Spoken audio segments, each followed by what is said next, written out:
जय हिंद दोस्तों।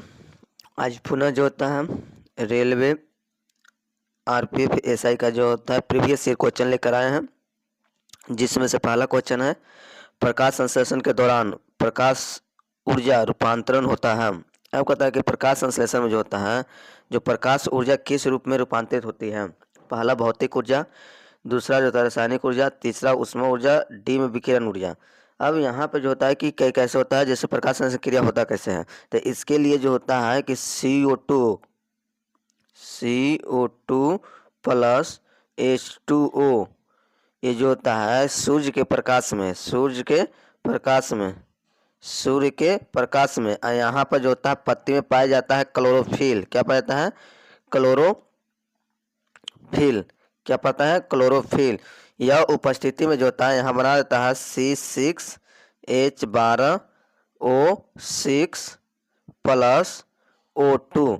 अब यहाँ पे देखिए, यहाँ पे क्या है कि इस जो आपका कार्बन डाइऑक्साइड था, ये आपका जल था, ये दोनों आपस में अभिक्रिया करके जो होता है किस चीज़ का निर्माण कर दिया? ग्लूकोज का निर्माण कर दिया। और इसमें जो होता है कि ये जो होता है कि एक रूप से दूसरे रूप में क्या हो गया? परिवर्तित हो गया। तो जब एक रूप से दूसरे रूप में परिवर्तित होता है तो इससे हम लोग क्या बोलेंगे? रासायनिक बोलेंगे। क्या बोलेंगे? रासायनिक बोलेंगे। और यहाँ पर जो होता है कि आपका किसके उपस्थिति में? ये प्रकाश, सूर्य का जो होता है कि प्रकाश के उपस्थिति में। तो यहाँ पर जो प्रकाश जो होता है किस रूप में रूपांतरित हो गया? आपका जो होता है किस में हो गया? आपका जो होता है रासायनिक के रूप में हो गया। किस में हो गया है? रासायनिक के रूप में। इसलिए मैं कह सकते हैं कि यह जो होता है किस रूप में परिवर्तित होता है? रासायनिक के रूप में होता है। किस रूप में होता है? रासायनिक के रूप में होता है। यहाँ पे ये भी पूछ देगा कि पत्ती में किसके कारण जो होता है आपका जो होता है कि हरा होता है। तो पत्ती हरा होता है क्लोरोफिल की उपस्थिति के कारण। किसके कारण? क्लोरोफिल की उपस्थिति के कारण। क्लोरोफिल कहाँ पाया जाता है? तो आपका क्लोरोप्लास्ट में। किसमें? क्लोरोप्लास्ट में। क्लोरोप्लास्ट में। अब इसमें एक क्वेश्चन आप पूछता है कि क्लोरोफिल में कौन सा धातु पाया जाता है। तो क्लोरोफिल में आपका मैग्नीशियम नामक क्या होता है? धातु पाया जाता है। तो ये आपका 3-4 क्वेश्चन यहाँ से बन सकता है। नेक्स्ट क्वेश्चन की ओर।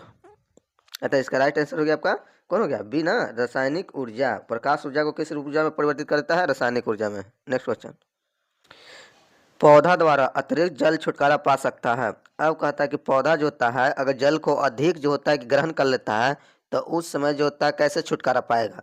उस ए में है बाष्पोत्सर्जन, बी में है मत्यदाग, सी में है परिसंचरण, डी में है स्वचन। अब यहाँ पे कहता है ठीक है, पौधे में जो होता है कि जो आपका जो होता है कि ये आपका क्या है? पौधा है। क्या है? पौधा है। यहाँ पे आपका पत्ती है। क्या है? पत्ती है। और जल मुख्य रूप से जो होता है भोजन को बनाने के लिए जो होता है पौधा इसको लेकर जाता है। तो यहाँ से भोजन बनाने के लिए पौधा क्या खाने लेकर चल गया? जल पत्ती में। अब जब अधिक मात्रा में जल हो जाता है तो यहाँ पे एक जो होता है पत्ती के निचले हिस्से पे, जिसको हम लोग पत्ती का निचला हिस्सा एक बोलते हैं एपिडर्मिस। क्या बोलते हैं? एपिडर्मिस। आपसे पूछ सकता है कि पत्ती में सबसे बाहरी संरचना को क्या कहते हैं? तो एपिडर्मिस। क्या कहेंगे? एपिडर्मिस कहेंगे। एपिडर्मिस में ही एक जो होता है छिद्र होता है, एक छिद्र होता है। क्या होता है? छिद्र होता है, जिसको हम लोग बोलते हैं रंध्र बोलते हैं। क्या बोलते हैं? रंध्र बोलते हैं। इसे इंग्लिश में अस्टोमाटा बोलते हैं। क्या बोलते हैं? अस्टोमाटा बोलेंगे। यह जो होता है इसमें रंध्र में 2 गो सेल होता है, जिसे हम लोग क्या बोलते हैं? गार्ड सेल बोलते हैं। क्या बोलते हैं? गार्ड सेल बोलेंगे। तो रंध्र में पाए जाने वाले 2 सेल को नाम बताइए। तो गार्ड सेल। रंध्र कहाँ पाया जाता है? तो आपका पत्ती में पाया जाता है। किस लेयर में पाया जाता है? तो एपिडर्मिस लेयर में पाया जाता है। कहाँ पाया जाता है? एपिडर्मिस में पाया जाता है। तो यहाँ पर जो होता है जो जल जो होता है वो जल अधिक हो जाने के कारण इसी गार्ड सेल के माध्यम से, यही रंध्र जो होता है स्टोमेटा के माध्यम से क्या हो जाता है? बाष्पो उत्सर्जन होता है। बाष्पो उत्सर्जन हो जाता है। क्या होता है? बाष्पो उत्सर्जन। देखिए यहाँ बाष्पो उत्सर्जन हो जाता है। क्या हो जाता है? बाष्पो उत्सर्जन जाता है, जिसके कारण जल जो होता है बाष्प बन के जो होता है वायुमंडल में चला जाता है। वहाँ पे जल जो होता है आपका पौधे में फिर आपका नियंत्रण हो जाता है। तो इस तरह से पौधे जो होता है आपका बाष्पो उत्सर्जन के माध्यम से जल को अधिक जो होता है उससे छुटकारा पा सकता है। इसलिए इसका राइट आंसर हो जाएगा option number A. Next question, पौधे का वह भाग जल का वहन करती है, उसका नाम बताना है। पौधे का वह कौन सा भाग है जो जल को वहन करती है? पहला फ्लोएम, दूसरा है जाइलम, तीसरा है डुडेनियम, तीसरा इनमें से कोई नहीं। तो अभी हम बताएं कि नीचे वाले भाग को हम लोग क्या बोलते हैं? जड़। अब यहाँ पे जो होता है कि जड़, रूट हेयर, एक जो होता है जल को अवशोषित करने के लिए जो होता है जिसे हम लोग रूट कैप या रूट हेयर कहते हैं। क्या बोलते हैं? रूट हेयर भी बोलते हैं। पूछ देता है क्वेश्चन कि जल जो होता है कि ग्रहण किसके माध्यम से करता है, पौधे जो होता है जल किसके ग्रहण के माध्यम से करता है, तो रूट हेयर के माध्यम से करता है। अब यहाँ पे जो होता है यह तो ग्रहण कर लिया, अब ग्रहण करने के बाद इसको कहाँ लेके जाना है, पत्ती में ले जाना है। अब ऊपर लेके जाना है, तो ऊपर लेके जाना है तो एक किसके माध्यम से ऊपर जाएगा, इसके ऊपर जाने के लिए कुछ तो एक रास्ता होना चाहिए।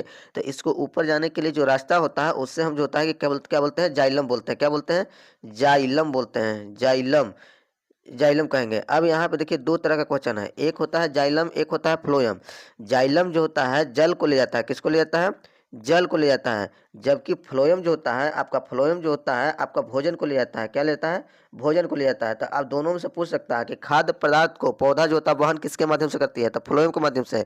जबकि जल का जो होता है कि वहन किसके माध्यम से करती है, तो जाइलम के माध्यम से करती है। तो ज से जल, तो इसका मतलब ये हो गया कि ज से जल मतलब जाइलम जल को ले जाएगा। उसके बाद एक जो होता है भोजन जो होता है कि आपका अलग हो गया, फ्लोएम हो गया। तो एक को याद कर लीजिएगा, दूसरा अपने आप याद हो जाएगा। तो ज से जाइलम, जाइलम जो होता है जल को ले जाने का काज करता है, इसलिए यहाँ पे राइट आंसर हो जाएगा ऑप्शन नंबर बी, जल। नेक्स्ट क्वेश्चन, किस प्रकार के जनन में अधिक विविधता देखने को मिलती है। अब कहा जाता है कि यहाँ पे किस प्रकार का जनन है जो देखने में विविधता जो होता है कि भिन्न प्रकार के मिलती है। अब जो होता है कि जनन जो होता है मुक्ता जो होता है कि आपका जनन जो होता है, जनन मुक्ता जो होता है दो प्रकार के होते हैं। कितने प्रकार के होते हैं, दो प्रकार के। एक होता है अलैंगिक, क्या होता है, अलैंगिक। और दूसरा जो होता है क्या होता है, लैंगिक होता है। क्या होता है, लैंगिक। क्या होता है, लैंगिक। क्या होता है, लैंगिक होता है। अब अलैंगिक में ही जो होता है आपका क्या होता है, विखंडन होता है। क्या होता है, विखंडन होता है, मुकुलन होता है, मुकुलन होता है, और बहुत सारे होते हैं, ठीक ना। तो यहाँ पे जो होता है कि अब कहता है कि किसमें तो विविधता देखने को ज़्यादा मिलेगा, तो विविधता ज़्यादा देखने को इसमें जो होता है कि आपका लैंगिक जन्म मिलेगा। क्यों, क्योंकि यहाँ पर देखिए विखंडन में क्या होता है कि एक जीव जो होता है ये अपने टूट के जो होता है इससे एक जीव, इससे एक जीव निर्माण कर गया। तो ये तो एकदम सेम टू सेम इसी का था, इसमें कोई चेंजिंग देखने को नहीं मिलेगा। लेकिन लैंगिक जन्म जो होता है, एक जो होता है कि मेल होता है, एक जो होता है क्या होता है, फीमेल होता है। इसका एक सेल इसका एक सेल दोनों आन कर एक जगह पे मिलता है, मिलने के बाद पुनः जो होता है यह जो होता है एक नए जो होता है कि बच्चे को क्या करता है, जन्म देता है। तो ये दोनों सेल जो होता है, देखिए एक इधर का सेल है कि इधर का है, दोनों में डिफरेंट है। और दोनों आने के बाद यहाँ पे एक अलग जो होता है कि सेल बनाता है। तो यहाँ पे जब बनता है तो उस समय जो होता है वेरिएशन जो आपका जो होता है कि विविधता जो होता है ज़्यादा होने का चांस बन सकता है। इसलिए कहा जाता है कि लैंगिक जन्म जो होता है विविधता जो होता है ज़्यादा देखने को मिलेगा, किसके तुलना में, अलैंगिक के तुलना में। इसलिए इसका राइट आंसर हो जाएगा option number D. Next question, पराग कण के द्वारा उत्पन्न किया जाता है। अब कहता है कि पराग कण जो होता है उसके द्वारा क्या उत्पन्न किया जाता है, पराग कोश, अंडाशय, वर्तिकाक, फिलामेंट। तो पराग कोश जो होता है कि आपका पराग कोश, यहाँ पे जो होता है आपका क्या, यहाँ पे क्वेश्चन था देखिएगा, पराग कण कहाँ से उत्पन्न होना चाहिए, कहाँ से पराग कण कहाँ से उत्पन्न होता है, कहाँ से उत्पन्न होता है। पहला ऑप्शन है परागकोश से, बी में है अंडाशय से, सी में वर्तिका से, डी में फिलामेंट से। अब कहता है कि पराग कण जो होता है आपका जो होता है किससे उत्पन्न होता है, ये आपका जो होता है कि आपका मेल जो होता है कि जनन अंग है, वो पौधे में फूल में होता है। तो ये जो होता है आपका जो होता है इस तरह का रहता है आपका, इसको हम लोग बोलते हैं परागकोश। क्या बोलते हैं, परागकोश। क्या बोलते हैं, परागकोश, परागकोश, जिसको एंथर भी बोलते हैं, इंग्लिश में क्या बोलते हैं, एंथर बोलते हैं, एंथर। अब इससे जो होता है आपका क्या निकलता है, पराग कण निकलता है। क्या निकलता है, पराग कण निकलता है, पराग कण, जिसको इंग्लिश में बोलते हैं पॉलिनेशन।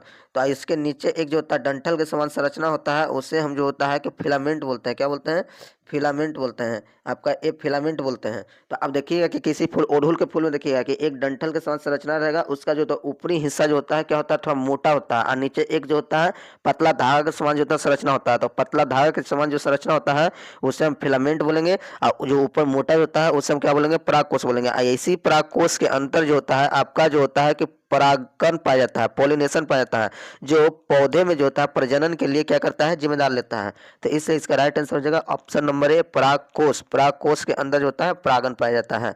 नेक्स्ट क्वेश्चन, बीज किससे बिना अंकुरित हो सकता है। अब कहता है यहाँ पे कि बीज जो होता है किसके बिना अंकुरित हो सकता है। इसमें एक है आर्द्रता, बी में ताप, सी में प्रकाश, सी में ऑक्सीजन। अब कहता है कि ये आपका जमीन है, जमीन के नीचे मिट्टी है, इसके अंदर हम लोग बीज डाल देते हैं। तो बीज डालते हैं तो इसके जो होता है अंकुरन के लिए मुख्य रूप से तीन चीज़ की जरूरत होती है। एक जो होता है नमी होना चाहिए, जिसको हम लोग आर्द्रता बोलते हैं। और दूसरा जो होता है ताप होना चाहिए, एक नियत ताप होना चाहिए। और तीसरा जो होता है इसको अंकुरन होने के लिए देता है आपका किसकी चाहिए, ऑक्सीजन की जरूरत होना चाहिए। क्या होना चाहिए, ऑक्सीजन की जरूरत है। उसके बाद अगर और कोई चीज़ मिले या ना मिले उससे उससे कोई फर्क पड़ने वाला नहीं है। इसलिए मुख्य रूप से बीज को अंकुरन करने के लिए कितने चीज़ की जरूरत होता है, 3 चीज़ की, आर्द्रता, ताप और ऑक्सीजन। तो यहाँ पे जो प्रकाश आपका दिया हुआ है ये आपका जो होता है गलत होगा। ये जरूरी नहीं है कि अंकुरन के लिए आवश्यक है, इसलिए इसका राइट आंसर हो जाएगा option number C. Next question, पुष्प में नर लैंगिक अंग है। अभी देखिए फिर ये क्वेश्चन यहाँ पे आ गया, इसके पहले हम बता रहे थे। पुष्प में जो होता है, फूल में जो होता है, नर लैंगिक अंग बताइए। नर जो होता है जनन अंग, नर जनन अंग को बताना है। तो नर जनन अंग में हम बताते हैं अभी कि ये जो होता है इस तरह का आपका जो होता है, जिसको हम लोग क्या बोलते हैं, पराग कोष बोलते हैं। क्या बोलते हैं, पराग कोष बोलते हैं। क्या बोलते हैं, पराग कोष बोलते हैं। और यहाँ पे एक फिलामेंट के समान संरचना होता है, एक धागे के समान, इसको हम लोग क्या बोलते हैं, फिलामेंट बोलते हैं। क्या बोलते हैं, फिलामेंट। क्या बोलते हैं, फिलामेंट बोलते हैं। ये दोनों आपस में मिल जाता है, तो दोनों आपस में मिल के जो होता है आपका जो होता है किस चीज़ का निर्माण करता है, पुंकेसर। पुंकेसर क्या बोलता है, पुंकेसर का निर्माण करता है। क्या बनता है, पुंकेसर। यह पुंकेसर जो होता है पुष्प में जो होता है नर जो होता है लैंगिक जो होता है अंग पाया जाता है। तो क्या पाया है, पुंकेसर। तो इसका राइट आंसर हो जाएगा ऑप्शन नंबर बी, पुंकेसर। नेक्स्ट क्वेश्चन, फलों का अध्ययन कहलाता है। अब कहता है कि फलों का अध्ययन क्या कहलाता है, हॉर्टिकल्चर, पिसिकल्चर, पोमोलॉजी, पोमो पोमोलॉजी, इनमें से कोई नहीं। अब कहता है कि यहाँ पे जो होता है फल का अध्ययन जो होता है आपका क्या कहलाता है, पोमोलॉजी कहलाता है। क्या कहलाता है, पोमोलॉजी। हॉर्टिकल्चर में जो होता है आपका किसका अध्ययन किया जाता है, बागानी का, बागवानी। बागवानी में जैसे आपका सब्जी का हो गया, फल का हो गया, फूल का हो गया, आपका सुगंधित जो होता है कि जितने भी पौधे होते हैं उसका होता है, ये सभी के सभी बागवानी होते हैं। और बागवानी में किसका मतलब अध्ययन किया जाता है, हॉर्टिकल्चर के माध्यम से। पिसिकल्चर, पिसिकल्चर में आपका मत्स्य पालन क्या होता है, मत्स्य पालन। मत्स्य पालन किया जाता है, मत्स्य जो होता है कि जो पालन करते हैं उसको हम लोग किसमें करते हैं, फिशिकल्चर में, बागवानी हॉर्टिकल्चर में। और पोमोलॉजी में फलों का अध्ययन करते हैं, इसलिए यहाँ पे फल का अध्ययन पूछा है। राइट आंसर हो जाएगा option number C, pomology. Next question, अदरक किसका रूपांतरित है। अब कहता है कि अदरक जो होता है किसका रूपांतरित है। अदरक जो होता है आपका एक तना का क्या होता है, रूपांतरित होता है। किसका होता है, तना का होता है। अब मूली जो होता है, अगर मूली पूछेगा तो मूली जो होता है आपका किसका होता है, जड़ का होता है। किसका होता है, जड़ का होता है। गाजर जो होता है पूछेगा आपका जो होता है किसका होता है, जड़ का होता है। जड़ जो होता है एक शंकु के समान मान के संरचना होता है, वो आपका क्या हो जाएगा, जड़ का हो जाएगा। तो यहाँ पे जो होता है अदरक जो होता है आपका कौन सा है, तना है, option number D. Next question, गेहूँ कौन सा फसल है। अब कहता है कि गेहूँ जो होता है कौन सा फसल है। अब गेहूँ जो होता है, हाँ देखिए हमारे जो होता है कि देश में जो होता है कि फसल को 3 वर्गों में बांट दिया गया है। कितने, फसल को कितने वर्गों में बांटा है, 3 वर्गों में बांट दिया है। कितने वर्गों में, 3 वर्गों में। एक को बोलते हैं खरीफ फसल। क्या बोलते हैं, खरीफ। क्या होता है, खरीफ फसल। एक को बोलते हैं आपका रबी फसल। क्या बोलते हैं, रबी फसल। एक को बोलते हैं जायद फसल। क्या होता है, जायद फसल। क्या होता है, जायद फसल। क्वेश्चन पूछ सकता है कि हमारे देश में जो होता है कितने फसल को उपजाया जाता है, तो 3 मुख्य रूप से 3 वर्गों में बांटा गया है। खरीफ फसल, खरीफ फसल जो होता है कि वर्षा के दिन में होता है। कब, बरसात के समय में होता है आपका सितंबर अति मतलब जुलाई से बरसात के समय में आपका जो होता है अक्टूबर नवंबर में क्या होता है, कट जाता है। तो इसे हम क्या कहेंगे, खरीफ फसल बोलेंगे। जैसे में आपका जो हो गया धान। क्या होता है, धान। देखिए धान अभी जो होता है कटनी स्टार्ट हो गया है। धान हो गया, ज्वार हो गया, ज्वार हो गया, मक्का हो गया। ये सब किसके अंतर्गत आता है, आपका जो होता है कि किस फसल के अंतर्गत आएगा, खरीफ फसल के अंतर्गत में है। और रबी फसल वैसे फसल को कहेंगे जो आपका जो होता है कि आपका नवंबर से क्या होता है, स्टार्ट होता है और जो होता है कि मार्च तक कट जाता है। ये आपका किस में हो जाता है, आपका शीत ऋतु मतलब ठंड के दिन में। किसमें, शीत ऋतु में जो होता है आपका आता है। किसमें आता है, शीत ऋतु में। शीत ऋतु में जो होता है कि जो फसल को उपजाते हैं उससे हम क्या बोलेंगे, रबी फसल बोलेंगे। जिसमें इसमें क्या हो जाएगा, रबी फसल में आपका एक क्या हो गया, गेहूँ हो जाएगा। क्या हो जाएगा, गेहूं आपका रबी फसल में आता है, क्योंकि ये जो होता है नवंबर के दिन में बुना जाता है। गेहूं हो गया, चना हो गया, आपका मसूर हो गया, ये सब जो होता है किस में आता है, रबी फसल में आता है। और जायद फसल कहता है कि जो मार्च के बाद जो बोया जाता है, जो गर्मी के समय बोया जाता है, उससे जो होता है हम लोग जायद फसल कहेंगे। यह जो होता है आपका जो होता है कि मार्च के बाद स्टार्ट होता है, आपका जुलाई तक जो होता है आपका कट जाता है। इसमें आपका जो होता है कि आपका होता है सोयाबीन होता है। क्या होता है, सोयाबीन फसल होता है। क्या होता है, सोयाबीन होता है। क्या होता है, सोयाबीन होता है। तो ये सारे जो होते हैं कि फसल आपको कैटेगरी जो होता है बांटा गया है। तो हमको कौन सा पूछा है, गेहूं के बारे में। तो गेहूं कौन सा फसल बताया, रबी फसल है। तो इसलिए यहाँ पर राइट आंसर हो जाएगा आपका जो होता है कि ऑप्शन नंबर बी, रबी फसल। अब आज के लिए इतना ही रहने देते हैं। अब मिलते हैं फिर नेक्स्ट वीडियो में। आज फिर जो होता है कि आप लोग को जो होता है आरपीएफ का एग्ज़ाम होगा, वैसे स्टूडेंट जो एग्ज़ाम देने जा रहे हैं उनके लिए बेस्ट ऑफ लक, और मिलते हैं नेक्स्ट वीडियो में। तब तक के लिए जय हिंद।